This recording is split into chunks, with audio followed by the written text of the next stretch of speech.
పోయిన సంవత్సరం నుంచి మరి ఈ సంవత్సరం వరకు మరి దేవుడు ఎంతో మా పట్ల ఎంతో జాలి చూపించి మరి ఎంతో కృప పట్టి ప్రభు మరి మమ్మల్ని ఇంతవరకు నిలబెట్టాడు. లెక్కలేని వందనాలు. మరి నేను చెప్పే సాక్ష్యం ఏంటంటే మరి రాణి మరి గర్భం దేవుడు సంఘం మొరపెట్టబట్టి మరి ఆ బిడ్డని దేవుడు నిలబెట్టినట్టే. మరి చెప్పే సాక్ష్యం అంటే మరి రాణి నెల తెప్పును కానించి మరి ఆ బిడ్డకి ఎంతో బిడ్డ లేదన్నప్పుడు మరి రక్తం లేదన్నప్పుడు మరి మందులు వాడుతూనే ఉన్నామో మరి ఆ బిడ్డకి మరి దేవుడు బలం ఇవ్వబట్టి మరి ఆ బిడ్డకి మరి ఎంతో ఆరోగ్యం ఇచ్చినట్టు నేను అనుకుంటున్నాను ప్రభు. మరి నెల తప్పున కానించి బిడ్డ మరి ఎంతో నీరసం ఉన్నప్పుడు మరి దేవుడు ఒకటే ప్రార్థన చేశారు, ప్రభా మరి ఫస్ట్ కార్పులో మరి దేవుడు ఎంతో గొప్ప కార్యం చేశాడు. ఎన్ని ఆటంకాలు వచ్చినా ఎన్ని ఇబ్బందులు వచ్చినా మరి ఆ బిడ్డ పట్ల ఎన్నో గొప్ప కార్యాలు చేసావు కదా ప్రభా. మరి రెండవ కార్పులో కూడా ప్రభా నువ్వు తోడుగా ఉండమని నేను అదే ప్రార్థన చేసుకున్నాను. మరి అదే సంఘం కూడా ఎంతో మా కోసం ఎంతో ప్రార్థించినందుకు మీకు అందరికీ వందనాలు. మరి అయ్యగారు అమ్మగారు కూడా వందనాలు. మరి రాణికి మరి నెలలో నిండుతున్నాగా మరి డేట్ మట్టికి ముందే ఇచ్చారు ఒక డేటు. మరి దాని ప్రకారంగా మరి నువ్వు ఏలూరు తీసుకెళ్దాం అనుకున్నా, మేమైతే అనుకోలేదు. నువ్వు చెడ తీసుకెళ్ళి నువ్వు చెట్లనే మందులు వాడుతున్నావు. మరి అక్కడికి వెళ్ళా కూడా అమ్మ నీకు ఇంకా డేట్ ఇంకా 5 రోజులు ఉందమ్మా, ఇంకా 5 రోజుల దాకా తిరుగుతావు అన్నప్పుడు మరి 5 దినాలు కూడా నిప్పులు తీసింది. మరి ముసునూరులో మరి ఉపవాస ప్రార్థన జరుగుతుంది. ప్రభా మరి ఈ దినం మేము ఉపవాస ప్రార్థనలో ఉండాలని ఎంతో ఆసక్తిగా పని త్వరగా ముగించుకున్నాము. పిల్లకి శుక్రవారం కాడి నుంచి నొప్పులు వస్తున్నా కూడా తట్టుకొని మరి అలాగే ఆసక్తితో దేవుడు మందిరంలోకి వెళ్ళి మాకంటూ ముందు వెళ్ళి నొప్పులతోనే మందిరంలో కూర్చొని బాగా నొప్పులతో తీసుకుంటూనే ప్రార్థించింది. మరి అప్పుడు నేను అనుకున్నాను, ప్రభా మరి నీ చిత్తం ఏంటి ప్రభా, మేము ఎక్కడ తీసుకెళ్లాలో నాకైతే తెలియదు. మరి అయ్యగారు అన్నాడు, అమ్మా నాకు ఒక కళ వచ్చింది, అది ఏమైతే నాకు తెలియదు కదమ్మా, అది ఎక్కువగా రాణి కోసం ఎక్కువగా ప్రార్థించాలి, మీరు తెల్లుగా మీరు ఎక్కువగా ప్రార్థించాలన్నప్పుడు నాకు చాలా భయం వేసింది. ప్రభా సేవకులకి చూపించింది ప్రభా, మరి అది నీ చిత్తం అయితే అది తొలగించి ప్రభా, అది మరి సేవకుడు అంటే దేవుడితో సమానం నాకు చెప్పాడు ప్రభా, అది నీ సన్నిధిలో ఉండి మొరపెట్టుకుంటున్నావు. తల్లులుగా మేమంతగా మొరపెట్టలేకపోయినా సంఘము సేవకులు ఎంతో ప్రార్థించినందుకు మీకు అందరికి వందనాలు. మరి అలాగే ప్రార్థించినప్పుడు మరి ఆ రోజున అయ్యగారు ఫోన్ చేసాం, అయ్యా నొప్పులు వస్తున్నాయి అంటే నేను వస్తానని ఉంటాను అమ్మ అన్నప్పుడు మేము దగ్గర గవర్నమెంట్ హాస్పిటల్ తీసుకెళ్తే ఆయన వాళ్ళు అన్నారు, డెలివరీ అయిపోయిద్దమ్మా, మరి అక్కడికైతే డాక్టర్లు రాలేదు, మరి కారు చేసేవాళ్ళు కూడా లేరమ్మా, మరి వాళ్ళకి క్యాంప్ ఉండి వెళ్ళిపోయారు అన్నప్పుడు మరి ఎక్కడ తీసుకెళ్ళాలి ప్రభా, నువ్వు చెట్లో పట్టించుకోవట్లేదంట, మరి ఎక్కడ తీసుకెళ్ళాలని ఒకటి ఆలోచన వచ్చినప్పుడు మరి ఆ నర్సులు అందరూ ఏలూరు తీసుకెళ్ళిపోండి, అన్నీ అక్కడ పెద్ద హాస్పిటలే అన్నీ చూసుకుంటారన్నప్పుడు నేను అక్కడికి అనేసాను. అన్నప్పుడు నాకు అయ్యగారు ఒక మాట అన్నాడు, ఈసారి కానుపు మట్టికి రాణికి మంచి హాస్పిటల్కి తీసుకెళ్ళండి, నువ్వు చేయడం మట్టికి వద్దు అని అన్నాడు. అన్నప్పుడు నాకు ఒక వేదన పడిపోయింది, ప్రభా నీ మీద ఆధారపడిన నువ్వు ఎంతవరకు నువ్వు తోసివేసే దేవుడు కాదు, మరి ఆ బిడ్డ పట్ల నీ చిత్తం ఏముందో మరి ఎక్కడికి తీసుకెళ్తావో నువ్వు తీసుకెళ్ళి ప్రభు అన్నప్పుడు మరి ఆ నర్సులు మాట్లాడి మరి మాదే యానేసుకొని వెళ్ళినప్పుడు అంత గోతులలో కూడా మరి డెలివరీ అయిపోవాలంట. అలాంటిది మరి దేవుడు అక్కడికి వెళ్ళగానే జాయిన్ చేసుకోండి, అసలు మేనప్పుడు కూడా పిల్ల నీళ్ళేసుకున్నాక ఏలూరు తీసుకెళ్తాం తెలియదు, కొత్తగా మళ్ళీ అమ్మటే జాయిన్ చేసుకోవాలంట. అమ్మటే మరి త్వరగా మరి రాజీ ఆశా వరకు మరి ఎంతగా ఓర్పుగా తిరిగి మరి ఆ కాగితాలు పూర్తి చేపించి మరి ఆ కాన్పు తీసుకెళ్ళినప్పుడు సాయంత్రం పూట 6 గంటల కాలే మరి దేవుడు ఆ బిడ్డకి సులువైన కాన్పు ఇచ్చాడు. మరి దేవుడు ఆ నర్సులు డాక్టర్ల వల్ల జ్ఞానం ఇచ్చి మరి ఆ బిడ్డకి ఎంతో కాన్పు ఇచ్చినప్పుడు కూడా నేను అదొకటే బాధపడ్డాను. బెలిమినికి చాలా బాధపడింది, చాలా రిస్క్ పడిపోయింది, పిల్ల నీరసం అయిపోయింది. ప్రభా ఆ చిట్టి వద్దు ప్రభా బిడ్డకే, మరి ఇక్కడ తెలని హాస్పిటల్కి వచ్చాము, మరి ఎలా మాట్లాడాలో కూడా నాకు అంత జ్ఞానం లేదు, నేను ఎలా మాట్లాడాలో కూడా నాకు తెలవలేదు. మరి ఆ బిడ్డకి ఎలా నొప్పులు ఇస్తావు నువ్వు ప్రభు అన్నప్పుడు ఒక బెడ్ మీదగా పడుకోమన్నప్పుడు పిల్ల ఎంతో నొప్పులు తీసినప్పుడు మరి ఒక్కసారి బ్యాగ్ నడిచినప్పుడు మరి ఉమ్మనీరు పడిపోయినప్పుడు దేవుడు మళ్ళీ అమ్మటే ఇద్దరం పట్టుకొని రూములోకి వెళ్ళంగానే దేవుడు అమ్మటే బేబీకి అందని చెప్పినప్పుడు నాకు ఎంతో సంతోషం. అప్పటికి రాజీ అన్న అత్తయ్య ప్రార్థన చేసుకున్నాం రాత్రి అన్నప్పుడు నాకు మనసులో ఒక దిగులు పడిపోయింది, అమ్మ పిల్ల కళ్ళ పత్ని ఏంటి ఇల్లగంటుంది ఏంటని ఇక్కడ కూర్చొని అని నుంచొని ప్రభా నీ చిత్తమే ప్రభా, మరి సంఘము పొట్ట కట్టుకొని అక్కడ ప్రార్థిస్తున్నారయ్యా. మరి వాళ్ళ ముందు నవ్వు నుంచొద్దయ్యా.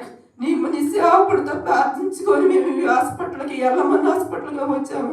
మరి నువ్వు కార్యం చేయాలి ప్రభు అని నేను ఆ చీరలు పట్టుకొని ఎంతో వణికిపోతున్నప్పుడు రాజీ అందే, అత్తయ్య నువ్వు భయపడకాకు దేవుడే ఉన్నాడు అన్నప్పుడు మరి అమ్మటే నేను చూస్తూనే ఉన్నా.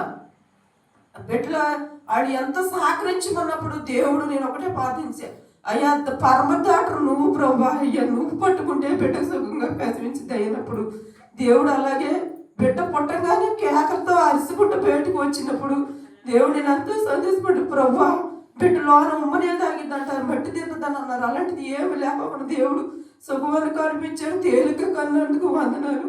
మరి దేవుడికి లెక్కలేని వందనాలు. మరి ఆ బిడ్డ పట్ల ఎంతో గొప్ప కార్యం చేశాడు. మరి ఏసీలు బాక్సులో పెట్టాలన్నప్పుడు ఒక 10 నిమిషాలు 6 నిమిషాలు 100 మంది పిల్లలు అయితే 2 గంటలు 3 గంటలు 4 గంటల దాకా ఉంటున్నారు. మరి దేవుడు బిడ్డ కూడా క్షేమంగా ఉన్నట్టుగా తల్లి బిడ్డ క్షేమంగా ఉన్నారంటే మీ సంఘము అమ్మగారు అయ్యగారు ఎక్కువగా ప్రార్థించినందుకు మీకు అందరికీ వందనాలు. మరి ఇంకో సాక్ష్యం ఏంటంటే ముస్లింలో ప్రార్థన పెట్టాలన్నప్పుడు అయ్యగారు ఒక మాట అన్నాడు, అమ్మ ఇక్కడ ప్రార్థన జరగాలంటే మీరందరూ సంఘం అందరూ ఏక మనసు నుండి ప్రార్థించండి అమ్మన్నప్పుడు అలాగే అనుకుని మేము ప్రార్థన చేసుకుంటూ ఉన్నాం. మరి ఆ రోజున అమ్మగారు ఇంకా పందలు కూడా వద్దాం అమ్మన్నప్పుడు ఇంకా మేము త్వరగా నేను పని చేసుకున్నాను. ఆ క్షణంలో మరి పొలం పగలెత్తాకి మొత్తం ఎత్తురమ్మన్నప్పుడు నేను పిల్లాడు వెళ్ళాడు, నేనే వెళ్ళాను. పిల్లాడు ఇలా తిరగేస్తున్నప్పుడు నాకైతే ఎత్తుదామని మొత్తం వంగున్నాను. వంగుంటాగానే మళ్ళీ అది దెబ్బ ఎలా తగిలిందో నాకు కేకైతే వినపడిందమ్మా, నువ్వు వంగకాకమ్మా అని అన్న మాట అయితే నాకు చెవుకి వినపడింది. కానీ తర్వాత ఏం జరిగిందో నాకు తెలియదు. అది మొత్తం వచ్చి నాకు తగ్గుతుంది అంటే నాకు అసలు ఒక దిమ్ములాగా ఒక చెవులు కానీ ముక్కు కానీ అసలు ఏమి తెలియదో ఒక దిమ్ములాగా పడిపోయాను. అక్కడ నుంచుని పడిపోయినప్పుడు ముక్కమట నోటమట బోడంత రథం వచ్చేసినట. మరి నాకు అక్కడి నుంచి కూడా నేను ఒక ఇంటికాడ నుంచి కూడా నేను ఎలాగ ఇంటికి వచ్చాను కూడా నాకు తెలియదు. అప్పుడు నేను ఒకటే ప్రార్థన చేసుకున్నా, ప్రభా ఒక కీడు అనకాలు మేలు చేస్తాను, ఇది నేనే అడ్డుపడి ఉండకూడదు అయ్యా ఈ సంఘానికి కానీ ఈ సేవకులకి నేను ప్రభా ఈ మందిరం పట్ల కూడా నేను అడ్డుకొనకూడదు అయ్యా. మరి ఈ దెబ్బ నాకు తగలాలని ఉన్నాము ప్రభా, మరి ఈ దెబ్బ కూడా నాకు ఎక్కువగా నొప్పి లేకుండా చే ప్రభా అని నేను అలాగే కూర్చొని ప్రార్థించినప్పుడు పిల్ల అమ్మ నువ్వు మందిరంలోకి వెళ్ళి ప్రార్థన చేసుకోమంటే అమ్మ నేను పైకి లేవలేకపోతున్నాను, అమ్మ తల తిప్పలేకపోతున్నాను అని అలా మంచం మీద పడుకున్నాను. ఎప్పుడైతే అయ్యగారు అమ్మగారు వస్తున్నారో నన్ను పిల్లగా బాబా పరుగులెత్తుకుంటూ వెళ్ళినప్పుడు నాకు చాలా దుఃఖం వచ్చింది. ఎందుకంటే సేవకుడు అంటే దేవుడితో సమానం. నాకు ప్రభా మరి సేవకుడు చెప్పిన మాట నాకు హృదయంలో చాలా బాధ ప్రార్థించమన్నప్పుడు నేనే ప్రార్థించలేకపోతున్నాను. మరి ఎందుకని మొరపెట్టలేకపోతున్నాను ప్రభా నన్ను క్షమించు. మరి ఈ ఆటంకాలు నువ్వు దాయించినాడు సంఘానికి సేవకులకి నేను అడ్డుకుంటూడదు అయ్యా. సంతోషంగా జరగాలి మన ఈ గ్రామంలో ప్రభా. మరి ఈ ప్రార్థన అనేది అందరికీ వినపడాలి ప్రభా అనుకున్నప్పుడు నేను ప్రార్థించి చాలా బాధపడ్డాను. మరి అంత దిమ్ముగా ఉన్నప్పుడు కూడా మరి పనిలో కూడా నేను పనిలో నిలబడాలయ్యా, నేను ఆ పని నేను చేయాలయ్యా అన్నప్పుడు మరి దేవుడు నాకు ఎంతో ఆరోగ్యం ఇచ్చాడు. మరి ఆ పనిలో కూడా చేసేంత ఓపిక నాకు ఇచ్చాడు దేవుడు. మరి అదే తిరుగుగా మరి నాకు చిన్న గాయం మరి అయ్యా నేను ఏ హాస్పిటల్కి వెళ్ళి నేను చాలా దెబ్బ తగిలిందని అవమాన పడకూడదు నీ వల్ల ప్రభా. మరి ఆ దెబ్బ కూడా తగ్గిపోయేలా సేఫ్ ప్రభాను నేను ప్రార్థించినప్పుడు అది ఒక టాబ్లెట్లతోనే తగ్గించాడు ప్రభు. మరి నాకు ఇంజక్షన్లు కానీ హాస్పిటల్కి వెళ్ళకోకుండా టాబ్లెట్లతో తగ్గించాడు. మరి దేవుడు మా పట్ల ఈ సంవత్సరం ఎన్నో గొప్ప కార్యాలు చేసినట్టే మరి మరి రాణి పట్ల బిడ్డ పట్ల మరి నా పట్ల కూడా నా కుటుంబం గురించి కూడా మీ అనుదినంలో ప్రార్థించమని ఇచ్చిన సాక్ష్యం దేవుడు దీవించిన. ఈ 2025 సంవత్సరంలో కూడా మా అమ్మ మా నాన్నగారు కూడా చాలా పెద్దవాళ్ళు వయసు వచ్చింది. అయితే వాళ్ళ ఆరోగ్యాలకి నాన్నగారికి ఆటో బాబులు అమ్మగారు టైఫాయిడ్ జ్వరం అని నడుము నొప్పి అని కాళ్ళు నొప్పులని చాలా ఇబ్బంది పడతాం అంటున్నారు. అయినా సరే మా కుటుంబంలో నేను ఒక్కడనే వచ్చేది. మా తమ్ముడికి 2 పిల్లలు ఉన్నారు, వాడు భార్య భర్త అమ్మ నాన్నగారు ఎవరో చర్చికి గుడికి రావని అడిగినా కూడా ఎవరు అటు రారు. రాబోయే కారణానికి నేను ఒక్కడనే వస్తున్నాను. మొన్న పోయి డిసెంబర్ నెల కాంచి డిసెంబర్ నెల వరకు కూడా ఉపవాస ప్రార్థనలకి నెలకి 2 రోజులు జరుగుతున్నాయి. ఒక్కరోజు కూడా నాకు వచ్చే అవకాశం వాళ్ళ ఇంటికి అడిగలేదు. ఉపవాస ప్రార్థనలు వచ్చినప్పుడు నన్న సమయంలోనే వీళ్ళు ఏదో పని పెద్దాంచడం, మేకల కాడికి వెళ్ళమంటాం, గొడ్డ కాడికి వెళ్ళమంటాం, చేలోకి వెళ్ళమంటాం, ఏదో ఒకటి పెద్దాంచి అట్ట టైం ఈ సంవత్సరం గడుపుకొచ్చారు. గడుపుకొస్తే గడుపుకొచ్చాలని వాళ్ళు తల్లిదండ్రులు ఉండాలని వాళ్ళు చెప్పినట్టు చేసుకుంటా వస్తూనే ఉన్నాను. ప్రతి ఒక్క ఆదివారం చర్చికి వస్తున్నాను. రాటా ఉండగా ఇక అమ్మ నాన్నకి మన అమ్మకి టైఫాయిడ్ జ్వరం వచ్చింది. టైఫాయిడ్ జ్వరం వస్తే నూజివేడ తీసుకెళ్ళా. ఇక ఆ పరిస్థితి చూస్తే ఇక టైం అయిపోయింది అనుకుంటా, బాగా కూలిపోయింది. ప్రభువా మరి ఇష్టమైతే ఆమెను బతికించు అని హాస్పిటల్ తీసుకెళ్ళి హాస్పిటల్లోనే నాకు వచ్చిన ప్రార్థన చేసుకున్నాను. డాక్టర్ గారు అన్నాడయ్యా ఒక వారం రోజులు ఉంచాలి, వారం గడిచాక బాగుంటే తీసుకెళ్తాను, లేదంటే విజయవాడ హాస్పిటల్కి పంపిస్తానన్నాడు. సరేలే డాక్టర్ గారు అంటే మీరు ఎట్ట అనుకుంటే అటు చేయండి అని నేను దేవుడిపై భారం వేసి అమ్మ దగ్గర నాన్నను చెల్లెలు పెట్టి నేను ఇంటికేనో అక్కడ హాస్పిటల్ కాడ తిరుగుతున్నాను. అమ్మ బాగా మరణం వచ్చి వెళ్ళిపోయిన తల్లిని దేవుడు మా తల్లిని మాకు అమ్మ అని పిలుచుకోవడానికి మా తల్లిని ఊపిరితో చక్కగా ఆరోగ్యంతో ఇంటికి తీసుకొచ్చాడు. సాక్షి దేవుడు తీసినాక నాన్నగారికి ఆటో ప్రాబ్లం కాళ్ళు నొప్పులు, ఆయనకు కూడా ఈ సంవత్సరం ఎంతో ఆరోగ్యం దేవుడు సమకూర్చాడు. ఈ సాక్షి దేవుడు తీసినాక మాకు మాగాడి పొలం అయితే 32 సెంట్లు సొంత పొలం ఉంది, 30 సెంట్లు 20 చోటి సొంతదే ఉంది. ఇక మామిడి తోటలు గట్ట ఇంకా మేక భూములు గట్ట ఏమి లేవు. లేకపోతే ఈ సంవత్సరం తొలగరలో దేవుడు ఏం మాట్లాడాడంటే మా సీన్ పక్కన ఒక 45 చెట్లు ఉంటాయి. 45 చెట్లు ఉంటే దాన్ని కవులకి వేయాలంటున్నాడు. కవులకి వేయాలంటే వాళ్ళే రైతులు కదా, వాళ్ళు ఉండదు అదే కదా, వాళ్ళు మనకి ఎట్టేస్తారో అని మా సీన్ వరకు వేసుకుందామని నేను ఆగిపోయా. అయిపోతే దేవుడు గద్దిస్తున్నాడు, ఊరుకోట్లా నువ్వు ఇల్లు అడుగు అంటున్నాడు. సరే ఇల్లే దేవుడి మాటకి లోబడి ఇల్లు అడిగాలి. ఈరోజే నా అనుమానం. వాళ్ళు ఇల్లు అడిగితే సరే ఈ సంవత్సరం కవులకి ఇస్తామా వేసుకోమని అన్నారు. కవులు చెప్పాడు. సరే కవులు రేటు తెగ్గొట్టేసేసాక మా సేను ఆ సేనుకి కలిపి ఒక కట్ట విత్తనాలు ఒకటి పోసాను. అయ్యగారితో ప్రార్థన చేయించుకున్నాను. విత్తనాలు పోసే రోజున ఊడుపు రోజున కూడా అయ్యగారితో ప్రార్థన చేయించుకున్నాను. కోత రోజున కూడా అయ్యగారితో ప్రార్థన చేయించుకున్నాను. కోత కోసి కట్టాము. కొప్పనూర్చే రోజున నేను ఏలూరులో బాప్టిస్టాలు జరుగుతుంది మనకి. ఆ రోజు అక్కడ వద్దాం అనుకున్నా. ఆ నైటే కొప్పేశారు మా ఊళ్ళు. ఎత్తే అయ్యా నేను రాలేకపోయానని ప్రార్థన చేసుకున్నాను. ప్రార్థన చేసుకుంటే మా కుటుంబంలో మేము 3 వాళ్ళు 4 7 నేను ఒక్కడనే చర్చికి వచ్చేది. నేను నా ఒక్కడి గురించి అయినా కుటుంబం మొత్తాన్ని సంవత్సరం పాటు ఒడ్డు జీవనాధారం దేవుడు కుటుంబం మొత్తానికి సంతోషంగా 20 బస్తాలు వండడానికి సామాన్ ముసూరు ఎంతో సహాయం చేశాడు. ఎంతో గొప్ప కార్యం ఇది. ఈ శివసాక్షి దేవుడు దీవించిన కాక. ఇంకొక విషయం ఏంటంటే మనం పోయిన జులై నెలలో మాకు మేకలు ఉంటాయి, పాడి గేదెలు ఉంటాయి, కోళ్ళు కట్టి పెంచుకుంటాం, అమ్ముతూ ఉంటాం. అయితే మేకలు 30 శాతీలు ఉంటాయి. 30 శాతీలు ఉంటే నేను వెళ్తున్నా, తమ్ముడు వెళ్తున్నాడు. ఇప్పుడు సమయం ఉంటే వాళ్ళే కాసుకొస్తా ఉండగా జులై నెలలో ఏం జరిగిందంటే జబ్బులు వచ్చేసేసినాయి. జబ్బులు వస్తే ఫస్ట్ ఒకదానికి వచ్చింది. ఒకదానికి వస్తే నేను డాక్టర్లను పట్టుకుని మంచి ఇంజక్షన్లు చేపించి అది అయిపోయింది. తర్వాత మళ్ళీ నన్ను పాడి గేదెల కాడికి పంపిస్తే ఇక ఆ వారం రోజులు మా తమ్ముడు వెళ్ళాడు. వెళ్తే మరి యానయ్య మరి ఆ జబ్బులు వచ్చినాయి, మరి ఏ ఇంజక్షన్లు చేయించావు నాకు తెలవట్లేదు, నన్ను అడగాలిగా. నన్ను కూడా అడుక్కోకుండా సొంత వేతనంగా మనం లెక్క చేయకోకుండా ఏరే ఇంజక్షన్లు తీసుకొచ్చి చేసాడు.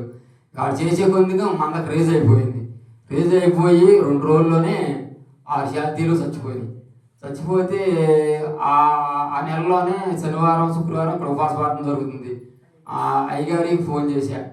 అయ్యగారండి జీవాలు కాతున్నామండి, మరి జబ్బులు వచ్చి చచ్చిపోతున్నానంటే అయ్యగారు 3ంటికి గోపాలను తీసుకుని ఇక్కడ ఉపవాస ప్రార్థన జరుగుతూనే ఉంది. గోపాలను తీసుకుని 3ంటికి మా ఇంటికి వచ్చాడు. వచ్చేప్పటికి సగం డాక్టర్లో పెద్దవాళ్ళని ఫోన్ చేసి తిప్పాము. వాళ్ళు స్టేట్మెంట్ వాళ్ళు చేశారు 5 రోజులు.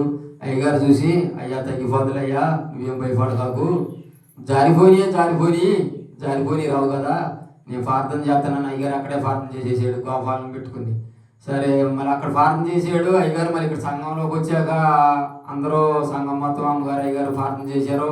ఇక చచ్చిపోయినా ఉండాయి కూడా ఇంతవరకు ఇప్పుడు వరకు సంతోషంగానే దేవుడు ఎంతో కాపుదలతో కాసి సంతోషం ఉంచాడు. అమ్మగారు అయ్యగారు ప్రార్థన సంఘం ప్రార్థనే మాకు దక్కింది. సాక్ష్యం దేవుడు దీవించుగాక.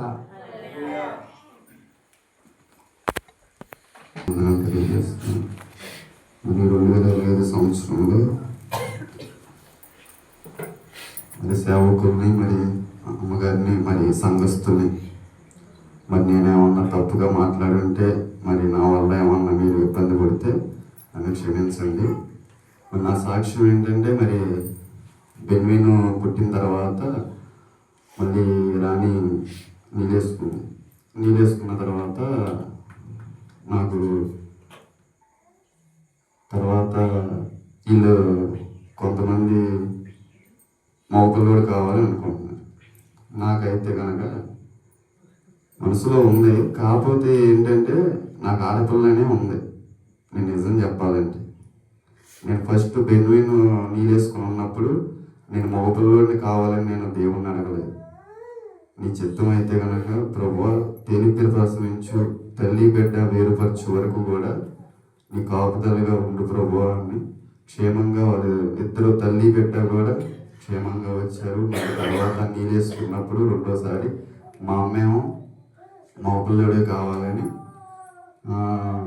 వీళ్ళేమో మధు కావ్య మా మేనల్ కోళ్ళు 4-5 ఉన్నారు. వాళ్ళందరేమో ఆడపిల్లే కావాలి అంటే నా కోరిక కూడా వాళ్ళ కోరిక. మరి ఆడపిల్ల పుడితే పెంచలేవు, కట్న కానుకలు ఇవ్వాలి, అవి ఇవ్వాలి ఇవి ఇవ్వాలి అని చాలామంది చాలా రకాలుగా అనుకున్నా సరే నాకు మట్టిగా ఆడపిల్ల అంటేనే ఇష్టం. మరి దేవుడు కృపను బట్టి నాకు వాగ్దానం 2025లో నిత్య సంతోషము వారి తలల మీద ఉండును అని వాగ్దానం వచ్చింది. దేవుడు కృపను బట్టి మరి ఆ వాగ్దానంలోనే బాబు పాప ఇద్దరు ఉన్నారు.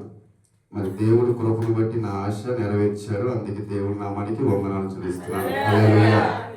మరి 2025 సంవత్సరంలో దేవుని కృపను బట్టి మరి నన్ను నా కుటుంబాన్ని క్షేమంగా ఇక్కడ వరకు కూడా మరి ఆరోగ్యమునిచ్చి చాలామంది మరి యవనస్తులు యాక్సిడెంట్ల నుంచి మరి ఆ వ్యసనాలకి మరి చాలా పనుల్లో చాలాగా యవనస్తులు పాడైపోయినప్పటికీ కూడా నన్ను మరి దేవుడి కృపను బట్టి ఈ 2025లో క్షేమంగా ఇక్కడ నిలబెట్టి నీ ఎదుట నాకు సాక్ష్యం ఇవ్వగలటకు మరొక్కసారి నాకు అవకాశం ఇచ్చాడు. దేవుడి నామానికి స్తోత్రం చెల్లిస్తున్నాను. మరి అదేవిధంగా మరి ఈ సంవత్సరంలో చాలా అంటే ఇప్పుడు ఈ సంవత్సరం ఇక్కడ మనకి మందిరం కట్టక ముందు మరి తర్వాత అనుకుంటా ఇబ్బా సీను అని ఒక అతను ఇక్కడికి వచ్చేవాడు, టాపీ మేస్త్రి, అమ్మగారికి తెలిసే ఉంటుంది. మరి నేను పొద్దున్నే అతను ఇక్కడికి చర్చి వచ్చేవాడు, చాలా వెంబడించాడు కదా, అటు నరసింహాలం ఐరిపల్లి అటు వెంబడించేవాడు. తర్వాత మళ్ళీ అతను తప్పిపోయి మళ్ళీ మాలేసుకోవటం అవి చేశాడు. మరి సంవత్సరం వరకు మరి నేను పొద్దున్నే లేచి కొట్టుకాడికి అక్కడికి వెళ్ళి వచ్చాను. తర్వాత వడ్లమాలో ఈ టపాసులు పేరుతుంది ఏంటని అనుమానం వస్తే మరి అతను ఈరోజు చనిపోయాడు. మరి ఆ వ్యక్తి నాకు చాలా బాధ వేసింది. మరి ప్రభు మరి ఆ బిడ్డని వెంబడించాడు, మరి అయినప్పటికీ లోకంలో మళ్ళీ జారిపోయాడు. మరి లోకంలో జారిపోతే మరి ఇలా ఉంటుందా అని మరి నేను మరి ఎంతగానో మరి నిన్ను ప్రేమించకపోయినప్పటికీ కూడా లోకంలో చాలా జారిపోయినప్పటికీ కూడా మరి మా మీకు ఆయుష్నిచ్చి ఆరోగ్యంనిచ్చి ఇక్కడి వరకు నిలబెట్టావు ప్రభువా.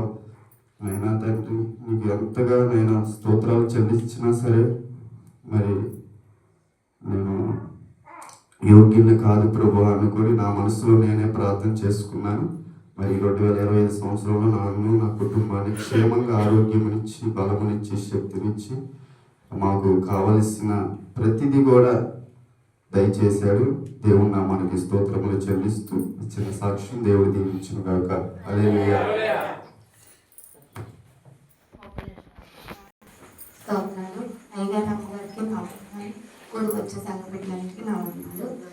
మరి 2025లో నేను నమ్మగానే అయ్యగారిని క్షమించండి అమ్మ, సంఘ బిడ్డలను నన్ను క్షమించండి. మరి అలాగే నా సాక్ష్యం ఏంటంటే నన్ను నా కుటుంబాన్ని దేవుడు సజీవ లెక్కలో ఉంచాడు. మరి అలాగే ఎన్నో ఇరుకులు ఇబ్బందులు ఆర్థిక సమస్యలు వచ్చిన దేవుడు లేవనెత్తాడు. పిల్లల విషయంలో అనారోగ్య విషయంలో ఉన్నప్పుడు దేవుడికి నేను మొదలు పెట్టుకున్నాను. మరి మాకు అర్ధరాత్రి టైం 12 గంటల టైంలో కడుపులో కడుపులో నొప్పి అని ఏడ్చేది. పొద్దున్నే ఉదయం వస్తే స్కూల్కి వెళ్ళకుండా ఆపేసేదాన్ని, అలాగే ఉంది. మరి డేట్ వచ్చినప్పుడు బాగా విపరీతమైన కడుపులో నొప్పి వచ్చినప్పుడు ఏసయ్యా మరి మీరే సహాయం చేయండి అయ్యా అన్నప్పుడు మరి ప్రార్థన చేసుకున్నప్పుడు మరి ఏడ్చేది. పాపకి మరి నేనైతే ఇంతవరకు చెప్పలేదు, కానీ అమ్మగారి దగ్గరికి ఇప్పుడు గుర్తొచ్చింది. మరి ఆ పాపకి నేను చచ్చిపోవాలి అనే బాధగా అంత నొప్పి వచ్చిందంట మధుకి. మరి అలాగే దేవుడే మరి ఇంటికాడ ప్రార్థన చేసుకున్నప్పుడే పాపే ప్రార్థన చేసుకున్నప్పుడు దేవుడు ఆ కడుపులో నొప్పి నుంచి విడిపించాడు. మరి అలాగే నా భర్త యాక్సిడెంట్లు వెల్డింగ్ పనికి వెళ్ళినప్పుడు మీ అందరూ తెలుసు, పడిపోయాడు. మరి సంఘ ప్రార్థన, సేవకుల ప్రార్థన దేవుడు ఆలకించాడు. మరి ఊరికి కాలు జారి పడిపోయినప్పటికీ కాలు ఎరగటము, చెయ్యి ఎరగటము అలా జరిగింది. మరి అలాగే జరిగింది. కాలు ఇరిగినప్పటికీ దేవుడు సజీవ లెక్కలో మరి 3 నెలల్లో నయం అవడానికి సహాయం చేశాడు. మరి అలాగే నేను ఎన్నోసార్లు మరి కాలేజీలో మెట్ల మీద నుంచి కాలు జారి పడిపోయినప్పుడు కూడా దేవుడే నన్ను కాలు చేయని దెబ్బ తగలకుండా సహాయం చేశాడు. మరి అలాగే పిల్లల విషయంలో, అనారోగ్య విషయంలో కూడా దేవుడు ఎంత సహాయం చేశాడు. మరి సంఘ ప్రార్థన, సేవకుల ప్రార్థన. మరి ఇంకో సాక్ష్యం ఏంటంటే ఈ సంవత్సరంలో నేను వాహనం కొనుక్కోవడానికి సహాయం చేశాడు. ఆర్థికంగా నేను ఎంతగా కుంగిపోయినప్పటికీ దేవుడే నా అవసరాలు తీర్చాడు. నేను మా అమ్మని కానీ మా తమ్ముని కానీ ఎవరిని అడిగేదాన్ని కాదు, నాకు అడగాలనిపించేది కాదు. నేను వెళ్ళి అడిగితే మళ్ళీ వాళ్ళకి ఇవ్వాలి కదా, ఇస్తాయా నేనే నాకు సహాయం చేయాలి అన్నప్పుడు నాకు వచ్చే జీవితంతో సంవత్సరం అంతా దేవుడు నన్ను పోషించాడు. నా పిల్లలే నన్ను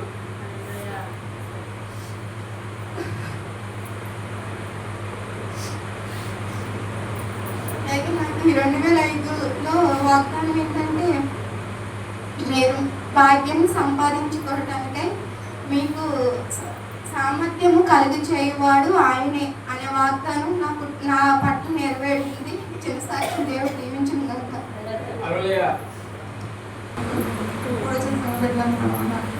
నా సాక్షి ఏంటంటే అసలు దేవుడు అంటే నాకు తెలియదు. నేను తల్లినప్పుడు అలాగే మమ్మ బతుకున్నప్పుడు చిన్నబాబు చర్చికి వెళ్ళేదాన్ని. వెళ్ళినప్పుడు అలాగే వచ్చి మరి ఆ తల్లి సాటి పెట్టంటే వెళ్ళి వస్తామని తెలుసునా. మరి దేవుడు అంటే అనేది నాకు తెలియకపోయినా చాలా సంవత్సరాలు పెళ్ళయ్యే వరకు కూడా వెళ్ళి వస్తూనే ఉన్నాను. సడన్గా మా అమ్మ చచ్చిపోతే చిన్నబాబు గారు పెద్దబాబు గారే కర్మ చేసినప్పుడు మరి అమ్మ ఎలాగో దూరం అయిపోయింది. అది దేవుడి దగ్గరికి వెళ్ళిపోయింది. మరి ఆవిడ తీరిపోయింది. మరి నువ్వన్నారా అమ్మ, మరి అమ్మ అయితే లేదు కదా, మరి నువ్వు అమ్మ రూపం తీసుకున్నావు. మరి దేవుడు మా మందిరంలో నువ్వు పుట్టినప్పుడు నీ పేరు వేసమ్మని నేనే పెట్టాను. మరి గుడికి రామ్మ అన్నాడు. ఎంతగానో బతులాడితే పెళ్ళైన కాడి నుంచి కష్టాలు వస్తున్నాయి. నా తల్లిని తీసుకెళ్ళిపోయాడు దేవుడు. నా తండ్రిని కూడా నా ఇంటి నుంచి నా తండ్రి వెళ్ళిపోయాడు తెలియదు. కట్టుకున్న భర్త దూరం అయిపోయారు, పిల్లలు దూరం అయిపోయారు. నాకు ఎవరు వద్దు, ఏ దేవుడు వద్దు, నేను రాను, అసలు నా ప్రాణం పోయినా రానని వాళ్ళ ముందే అన్నప్పుడు మరి నా తల్లి చచ్చిపోయినప్పుడు నా యేసయ్యను కాపాడ్డా అది ఇది కూడా అన్నాను. అంటే అలా నమ్మకమ్మ ఎప్పటికైనా నీ జీవితం మారింది, నువ్వు రామ్మ అని కూడా ఎంతో మంది చెప్పారు. చెప్పిన నేను ఎవరి మాట లెక్క చేయలేదు. కానీ ఈ స్థితిలో ఉన్నానంటే అది ఆశ కృపే. కానీ ఆశలో మంచిది, కానీ ఏ చెట్టుదో అది అందరికి ఉన్నది. కాకపోతే ఏ కష్టం వచ్చినా, ఏ బాధ వచ్చినా మా ఇంటికి పద్దాకు వచ్చేది. బ్యానికని వెళ్ళి ఇంటికి వచ్చేది. ఏ సమయం ఎలా ఉండవని అది నేను అడిగేది. కాకపోతే నా కష్టం ఆమె చెప్పుకుంటూ, ఆ కష్టం నేను చెప్పుకుంటూ ఉండేవాళ్ళం. అయితే గుడికి నేను రానని చెప్పి కొట్ల అమ్మాయి వేరే గుడికి తీసుకెళ్ళేది. ఈదుల గుడి రోడ్లో గుడి ఉండేది. ఆయన చెప్తే ఏం చెప్తున్నాడో తెలియదు, కానీ అలాగా ఆలోచించుకుంటూ ఉండేదాన్ని. అయితే ఆయన చెప్పే మాటలు కూడా అది అలాగున్నాయి. నాకేం అర్థం కావట్లా. మరి దేవుడు అంటే ఎలా ఉంటాడో ఏమో నాకేం తెలియట్లా. నోటు తెరమంటే పల్లారాత్రి ఏదో నోట్లు వేస్తాడు. అవి కూడా నాకు అర్థం కావట్లా. ఆశ నేను పలాని గుడికి వెళ్తున్నాను, మరి నేనైతే రాను అంటే కాదమ్మా, మా అయ్యగారు మంచోడు, అయ్యగారు మంచిదమ్మా, నీకు దేవుడు స్వస్థిస్తాడు, నీకు నీ బిడ్డలు నీ దగ్గర చేరుస్తాడు, నువ్వు రామ్మని పాపం చాలా బతులాడి. అది చూద్దాం మరి దేవుడి చిత్తం ఏమై ఉందో. మరి ఒంటరి వాళ్ళు 1000 మంది చేస్తానని వాగ్దానం ఇచ్చింది దేవుడు కదా. అలాగే మాటలో దేవుడి మాటలో స్వస్తుంది, దేవుడి మాటలో విడుదల ఉంది, దేవుడి మాటలో ఆనందం ఉందని నేను ఎంతగానో ఆశపడి మరి వచ్చాను. వచ్చి తిన్నప్పుడు మరి ఎంతగానో దుఃఖపడినప్పుడు మరి నా దేవుడే ఓదార్చాడు. నా అయ్యగారు కూడా ఎంతగానో ఎన్నో బాధలు చెప్పుకుంటే అమ్మ నీ బిడ్డలు నీకు దగ్గర చేరుస్తాను, నువ్వు బాధపడమాకు అన్నప్పుడు అయ్యగారు అమ్మగారు నా కోసం నా బిడ్డల కోసం ఎంతగానో ప్రయత్నం చేశారు. అలాగే మరి నా బిడ్డలను చేర్చాడు. మరి నా బిడ్డలను వదిలేస్తున్నా మరి వాళ్ళు ఏమైపోయేవాళ్ళు హాస్టల్లో నాన్న తీసుకెళ్ళి వేసాడు. సరే వాళ్ళ నాన్న కూడా బాధ్యత తెలిసి రావాలని చెప్పి బిడ్డలను వదిలేసాడు. నేను కూడా శ్రద్ధ కాకుండా మరి బిడ్డల కొన్నాళ్ళకి ఒక ఆమె తీసుకెళ్ళి ఆదుకోళ్ళు హాస్టల్ అది కూడా నాకు తెలియదు. పెళ్ళి అయింది, కాపురం అక్కడ ఉన్నా కానీ 3 సంవత్సరాలు నాకు తెలియదు హాస్టల్లో సంగతి. అది ఎవరి ద్వారా మాట్లాడుకొని సరే హాస్టల్ ఉందన్నారు కనుక వెళ్దాం పదని ఎత్తుకుంటే చాలా దూరం వెళ్ళాము. చాలా భయంకరమైన ప్లేస్లో నానేసాడు. వేసినప్పుడు అయ్యా మరి బిడ్డను చూస్తే ఎంతో కష్టం వేస్తుంది. మరి ఎందుకప్పుడు అలా చూసుకుంటాడు, ఆస్తి ఉంది, అన్నీ ఉంది, అందరూ ఉన్నారు, మరి బిడ్డలు ఎందుకు ఇలా దూరం ఉంచారని చెప్పి చాలా బాధపడి అమ్మ నా బిడ్డలు నాకు ఇచ్చేసేయండి, నేను పిల్లలు తీసుకెళ్ళి పెంచుకుంటాను, ఎక్కడో కలిసి 3 కలిసి తాగుతామని చెప్పి బిడ్డలను బతలాడినప్పుడు మరి నా మీద జాలి పుట్టి మరి వాళ్ళు బిడ్డలు ఇచ్చారు. మరి ఆ రీతిగా దేవుడు కృప చూపించాడు. మరి దేవుడే పోతే నా వల్ల ఏది కాదు, నేను ఏది ఏమీ చేయలేను. అలాగే మరి పూర్ణకు కూడా మరి దెబ్బలు తగిలినప్పుడు కూడా సంఘము అయ్యగారు అమ్మగారు వచ్చి నన్ను ఎంతగానో ఓదార్చారు. కానీ నేను తట్టుకోలేని పరిస్థితిలో ఉన్నాను. కానీ దాన్ని బట్టి దేవుడే నాకు ధైర్యాన్ని ఇచ్చాడు.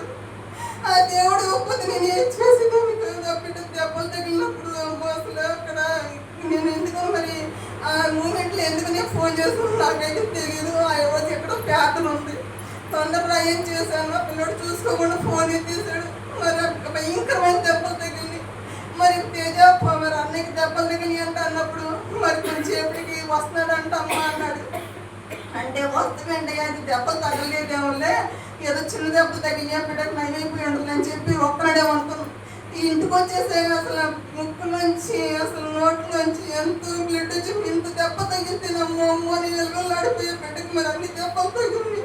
కానీ ఎవరికి చెప్పుకోవాలి తెలియలేదు.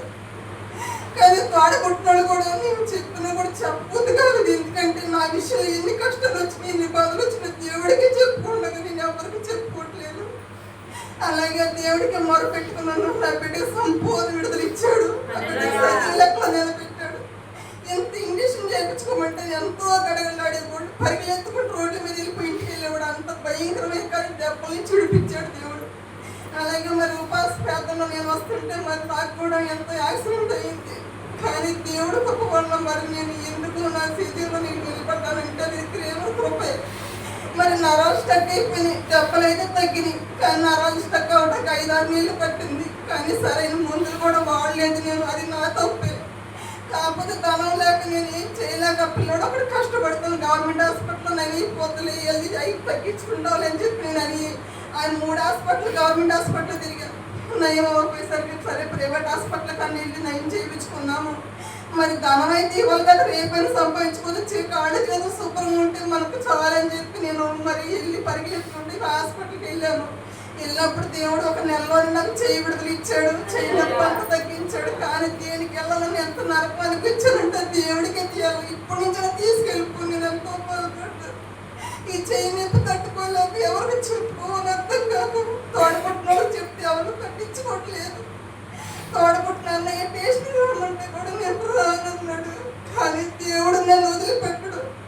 దేవుడు నన్ను నిలబెడతాడు. నా స్థితి నాకుంది.